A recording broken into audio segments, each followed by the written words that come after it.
The camp locked Clara Vale outside at sundown, with her 68-year-old mother, and one sack of food. The man who signed the order called it mercy. He expected the mountain to finish what his lies had started. But before the first week ended, Clara found something beneath the black basalt that no one in North Fork Camp had bothered to see.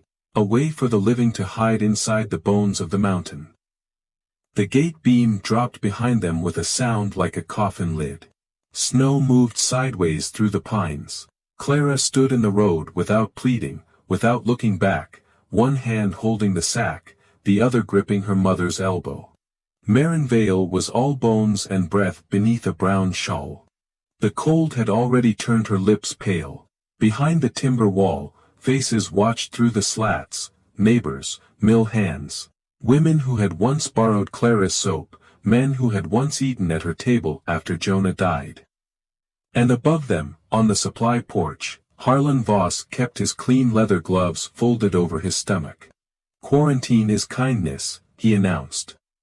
"A camp cannot survive if rot is allowed to stay among the healthy." Clara did not answer. She knew what he really wanted. Her late husband's claim sat above the narrowest bend of Sawtooth Creek. It had a cold spring, a flat bench of soil, and a stand of cedar straight enough to feed a flume. Harlan Voss had asked to buy it 3 times after Jonah's logging accident. Clara had said no 3 times. Then the winter stores began to run low. A fever passed through 2 bunkhouses. Someone found spoiled grain in the company shed. And Harlan gave the camp an enemy simple enough to understand. The widow who walked alone in the timber. The woman who could read slope, moss, and water. The woman who knew where frost would split a root cellar, and which trees would fall before a storm. The woman with no husband left to speak for her. By dusk, fear had become evidence. By nightfall, evidence had become a sentence. Clara and Marin were given a crust of bread, a fist of beans, a flint, a tin cup, and the rusted garden spade Clara had shoved into the sack while Harlan's men searched her cabin. It was not mercy. It was a slow execution wrapped in camp law. Marin's knees buckled before they reached the first turn. "We should have begged," she whispered. Clara knelt in the snow and tightened the rag around her mother's boot. The wind cut between the trees hard enough to sting her eyes. "No," Clara said. "Begging is what he wanted to see." She looked down the road toward the open valley. Nothing waited there but drifts, wolves, and a mile of exposed wind. Then she looked uphill, toward the dark firs where the mountain folded over itself in shelves of stone. Jonah had once told her that mountains were honest, if you knew what language they used. Water left stains. Wind left polish. Roots followed cracks. Warm air climbed. Cold air sank. A hidden spring, a dry hollow, a split in rock. None of it was luck. It was a message. Clara lifted the sack over her shoulder. "We go up," she said. The forest swallowed them before full dark. The wind softened under the cedar canopy, but the cold deepened. Snow collected in Marin's hair. Clara broke trail with the spade handle, one step at a time, watching for signs that mattered. Rabbit prints crossing toward cover. Sword ferns still green beneath the snow. A strip of lichen blackened where moisture breathed from stone. Panic tried to enter her. She refused it. Panic was wide. Panic looked at the whole winter at once. Clara narrowed her world to the next useful fact. A protected ravine. A fallen fir. A shelf of basalt facing away from the wind. Near midnight, she saw the first breath of the mountain. It was not smoke. It was not mist from water. It was a thin pulse of warmer air rising from behind a curtain of frozen salal. The leaves trembled, though the wind could not reach them. Clara pushed the brush aside. Behind it was a split in the black rock, barely wider than a man's shoulders, hidden under the roots of 2 ancient cedars. The entrance bent sharply after 3 steps, then opened into a chamber large enough to swallow a cabin. Marin crossed herself and began to cry. This is a grave. Clara struck the flint. The spark caught on charcloth. A candle stub opened a weak circle of light. The chamber was ugly, wet, and alive with echoes. Its ceiling rose into darkness. The floor was uneven clay and stone. Water ticked from somewhere unseen. But halfway across the back wall, the candle flame leaned upward. A draught. Clara followed it with her palm until she felt air pulling through a narrow crack in the ceiling. A chimney. Not a home. Not yet. But a shell. A wall no storm could push down. Clara turned to her mother. No, she said. This is the first thing he did not count on. The first days were not brave. They were brutal. Clara slept in pieces. She melted snow in the tin cup. She scraped a patch of floor flat with the spade until her hands split. She packed the wet clay with gravel, cedar needles, and small stones, building a raised circle 12 feet wide on the driest part of the chamber. Marin sat wrapped in deer hide and silence. On the third morning, Clara found a bundle outside the cave mouth. Smoked salmon, a coil of cord, and a wool blanket patched with blue thread. No note. Only boot prints leading away. Old Tobin, the mule driver who lived beyond the burned ridge, had seen the camp cast them out. He was a man people called useless because he belonged to no company and no church bell. But he had known the mountain longer than any of them. Clara did not waste the gift by weeping over it. Longer than any of them. Clara did not waste the gift by weeping over it. She set the salmon aside, cut the cord into lengths, and went looking for walls she could build inside a wall. Down in the frozen marsh, she cut willow rods and cattail stems until her palms bled. She peeled cedar bark in long ribbons from fallen trunks. She hauled everything uphill in loads so heavy her vision sparked white at the edges. Then she bent the willow rods into ribs and drove them around the raised circle. She lashed them together overhead. She wove cedar strips through them. She packed cattail bundles into the gaps. Marin watched for 2 days before her shame finally lost its grip. On the third, she crawled forward, took a strip of bark, and began to weave. Her old hands remembered what grief had forgotten. Basket over, basket under. Pull tight, fold back, make weakness cross itself until it becomes strength. The shelter rose slowly inside the basalt chamber. Not square, not proper, not anything North Fork Camp would have called a house.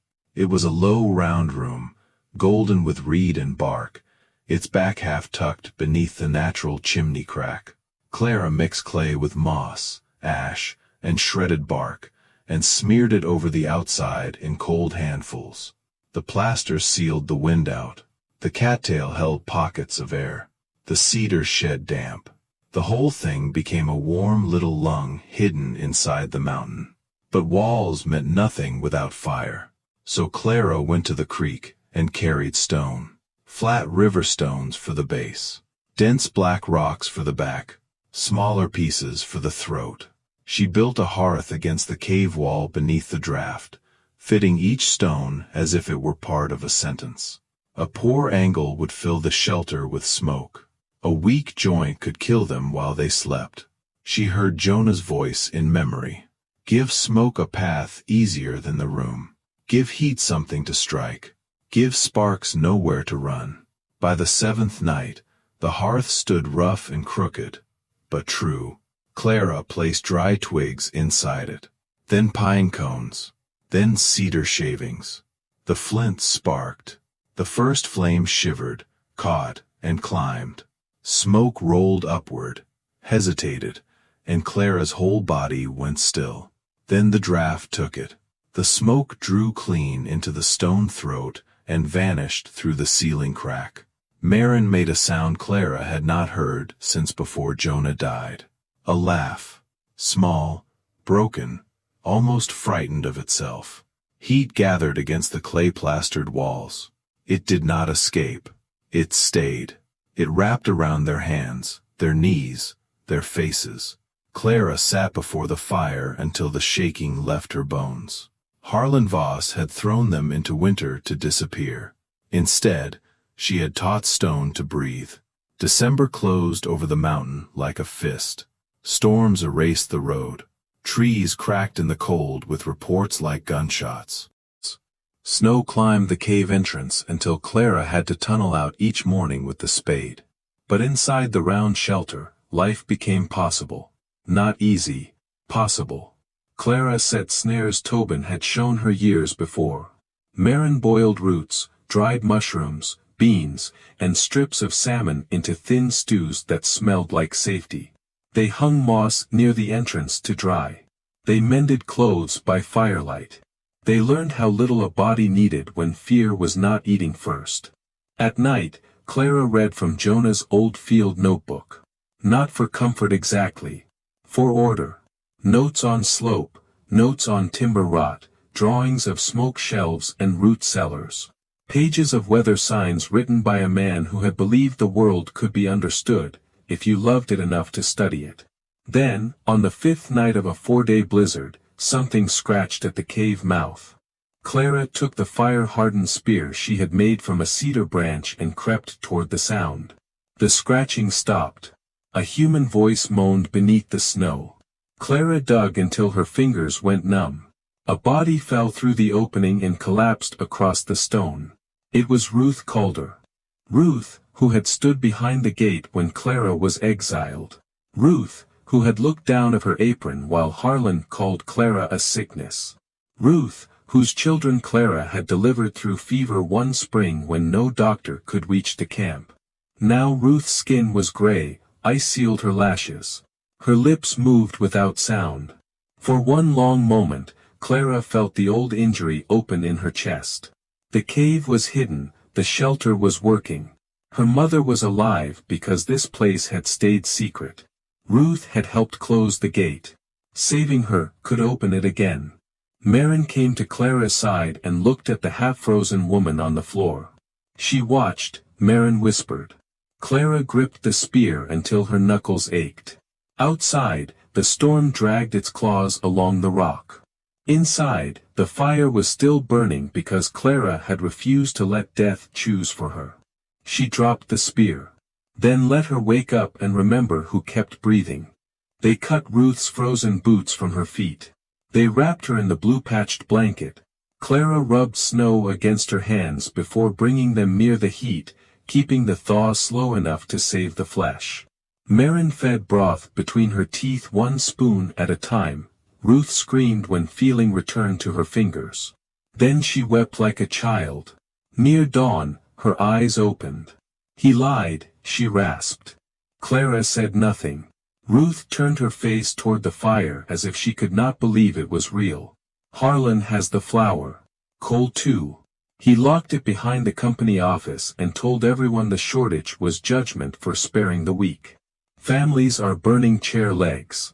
The south cabins have no roof pitch left. My youngest has not stood in 2 days. Her breath hitched. He said you poisoned the camp because you wanted Jonah's claim for yourself. Then he filed your land under emergency seizure. He has men marking cedar already. Marin's spoon stopped halfway to the pot. Clara felt something inside her go very quiet. Ruth pulled a folded oilcloth from inside her ruined coat with trembling fingers. I took this from his desk. Inside was a page from the company ledger. Coal sold downriver. Flour traded for 2 horses. Blankets issued only to men who signed for Harlan's new flume crew. The winter had not simply been cruel. It had been managed. Clara looked at the proof, then at Ruth, then at the small, warm room she had built from the materials everyone else had stepped over. There it was, the darkest truth of all. The camp had not cast her out because they believed Harlan completely. They had cast her out because believing him was easier than resisting him. And now children were freezing inside that easier lie. Ruth slept for most of the next day. Clara did not. She walked the cave chamber edge to edge, measuring with her eyes. Firewood stack, water jars, drying lines, spare mats. A crawl space beside the back wall. The shelter could hold more bodies if they slept sitting up. The cave could hold many more if they built heat screens and kept the fire low. It was dangerous. Too many footprints could reveal the entrance. Too many mouths could drain the stores. Too many frightened people could bring Harlan right to the only place he had failed to control. Marin knew what Clara was thinking. They threw us away, she said, not with anger now, with exhausted truth. Clara touched the clay wall. It was warm from the hearth. Yes. And if you bring them here, some will still hate you for making them owe you. Clara looked at Ruth, sleeping under the blue-patched blanket, face still hollow with shame. Then they can hate me warm. When the sky cleared, the world outside was so bright it hurt to see. Ruth led them first to the Calder cabin. 2 children lay under a door pulled from its hinges and used as a blanket weight. The oldest boy tried to stand when Clara entered, then fainted against the wall. There was no wood left, only a black circle where the table legs had burned. Ruth's husband stared at Clara with a face ruined by guilt. Clara did not give him a sermon. She gave him an order. Wrap them, now. They went next to the Sutter place, then to the Widow Lane's shack, then to the bunkhouse where 3 old men were taking turns sleeping beside a coal bucket that had been empty for days. Some people cried when they saw Clara. Some could not look at her. One man, the same man who had spat toward her boots at the gate, sank to his knees in the snow and said, "I was afraid." Clara hauled a child onto her back. So was I. The line of survivors moved through the forest in silence. Ruth broke branches behind them to blur the trail. Clara led from the front, reading the snow for safe ground, in the middle with 2 girls holding her shawl. When the first family crawled through the basalt split, the children stopped crying. They saw the impossible thing, a round cedar room glowing inside a cave, a stone hearth breathing smoke upward like it had been born for that purpose. Dry mats, hanging herbs, a kettle, a sleeping shelf, a wall of woven bark that held back winter better than any company cabin in North Fork. No one spoke for a long time. Then Marin ladled broth into the smallest child's cup. That was when the room changed. Not because the shelter was clever, because the people finally understood what the shelter proved. The woman they had called a danger had become the only reason they were still alive. Over the next 2 weeks, the cave became something larger than refuge. It became a camp within a camp, hidden from the man who thought ownership meant power. The men hauled stone.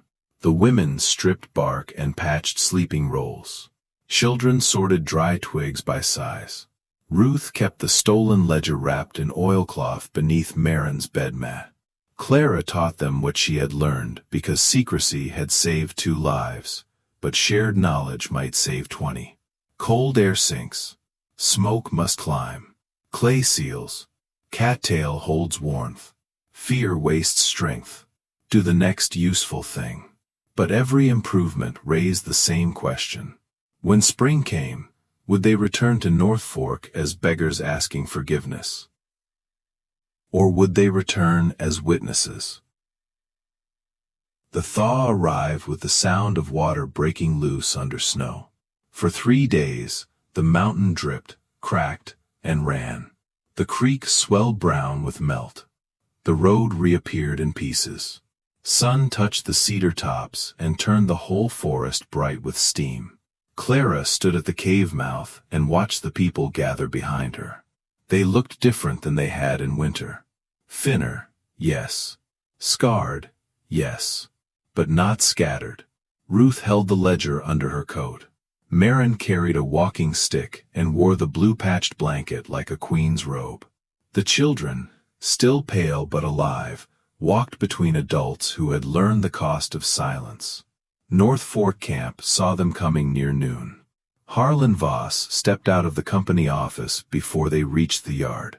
His beard was trimmed, his coat was brushed clean. Behind him stood the men who had signed his orders, each one trying to decide whether power still lived where it used to. Harlan smiled when he saw Clara. It was the same smile he had worn on the night he sentenced her. "You should not have come back," he said. Clara stopped in the mud of the yard. "No," she said. "You should have kept better books." Ruth stepped forward first. Her voice shook at the beginning, then steadied. She told them about the locked flower, the coal sold downriver, the threats made against any family that questioned Clara's exile. She held up the ledger page, and for a moment the whole camp stared at the ink, as if ink itself had become a blade. Then Mr. Calder lifted his youngest daughter onto his hip. "This child was dying in a room with no fire," he said. "Clara Vale carried her through the snow and put broth in her mouth. The woman you called Rot built the warmest room in the mountain." Another voice rose. Then another. The old men from the bunkhouse, Widow Lane, the Sutter boys, even one of Harlan's own flume hands, who admitted he had been given extra coal to keep quiet. Harlan tried to laugh. No one joined him. He tried to speak of order. The word came out thin. He tried to accuse Clara again. But accusation needs believers the way fire needs air. This time, there was none.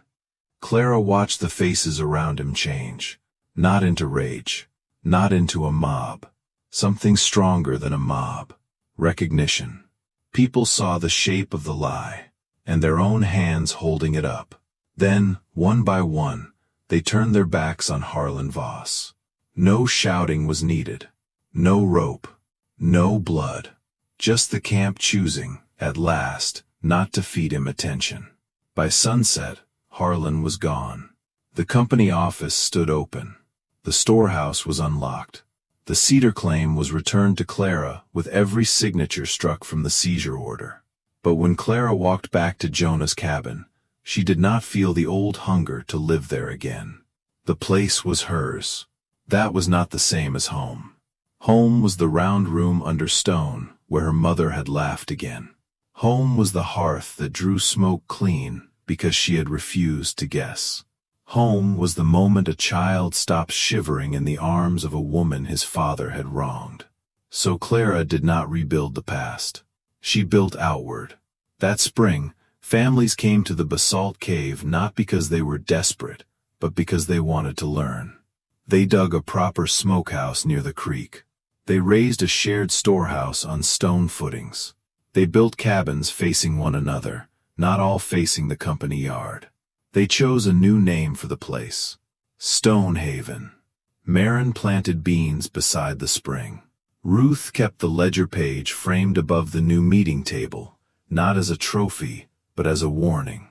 And Clara Vale drew the first plan for a school with windows wide enough to catch morning light. Years later, people would ask how the town began. Some said it began with a blizzard. Some said it began with a cave. But those who had been there knew better.